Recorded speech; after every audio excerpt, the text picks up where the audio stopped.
So one of the old adages about choosing a contractor is you can get fast, cheap, or good. You can get two of the three, but you can almost never get all three.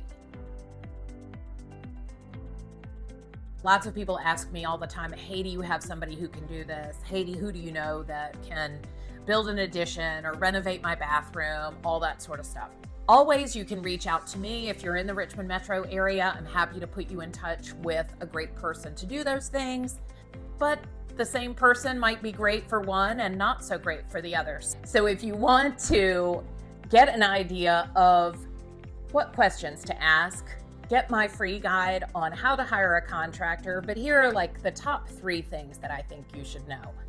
Ask about their license, make sure their license is active, they don't have any claims against them in the Better Business Bureau or anywhere online. Check their Google reviews or ask them for references and call a past client and ask them what their experience was like.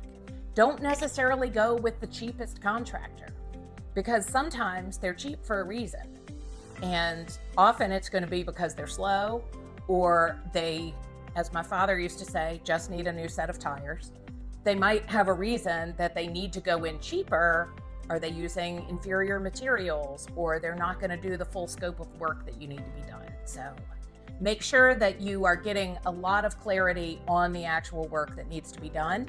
Have a good grasp of your scope when you get started. Before you even hire somebody, make sure they're clear with what you need and that you are also clear with what you need and what they're gonna do.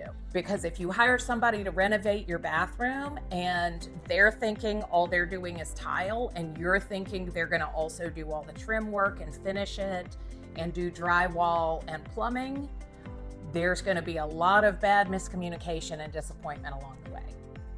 So those are a few things to think about if you're hiring a contractor in this busy home improvement season. But if you need a contractor in the metro area, anywhere in Richmond or surroundings, I'm happy to help. Give me a call, let me know. And if you want to know what things you can do to your home to add value and make it more sellable, I'm always happy to come out and give you some ideas on that as well.